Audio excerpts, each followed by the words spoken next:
Several lawmakers have raised questions about how the Piedmont Reliability Project is unfolding. I spoke with State Delegate Michelle Guyton, a Democrat from Baltimore County, who says she understands the frustration from some of her constituents and is already looking at legislation to address those concerns.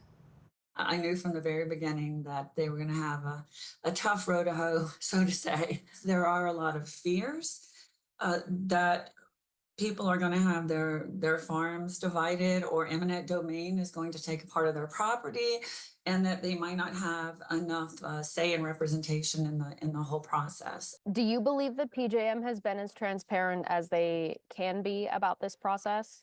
I feel that they have been transparent, but they're not necessarily saying what people want to hear or what they necessarily want to know. One of the things that we ask for is for them to, as much as possible, use already existing lines, transmission lines and poles. We have not gotten an answer from them about why that's not being considered in this process, only that it's not. And then another thing that we had asked was that they strongly consider requiring grid enhancing technology, so that we don't have to have so many lines to put new lines, but the technology that they are utilizing and requiring to be utilized in this project really is cutting edge technology. And it doesn't really seem like they're doing that either. So we don't have great answers as to why those choices are being made. I know what people want is to stop the project. There's not a lot we can do to stop the project.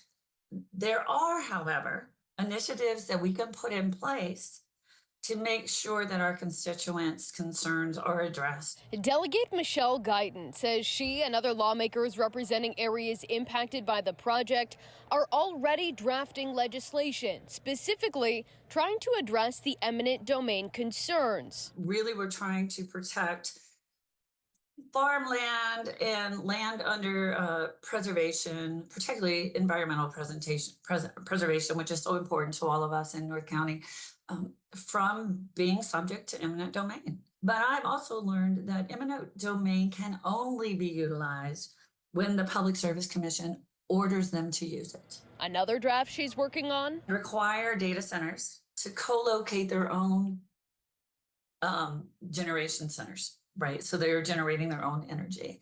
Maryland imports like 40% of our energy from outside the state.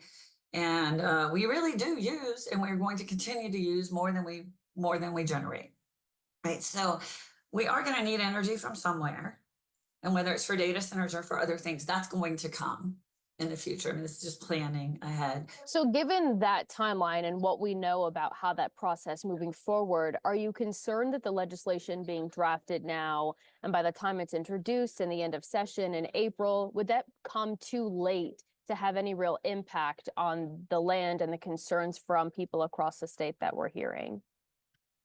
I don't have the answer to that directly. That's something we're researching now. I do feel that this is not going to be a fast project. It's not something that's going to happen overnight or in the next 3 or 4 months. It's not going to be completed. So I would hope that it would have an effect, or I don't believe this will be the last transmission line that we'll be dealing with in Maryland, and that we can set the stage now for how we want to see these things move forward now and in the future.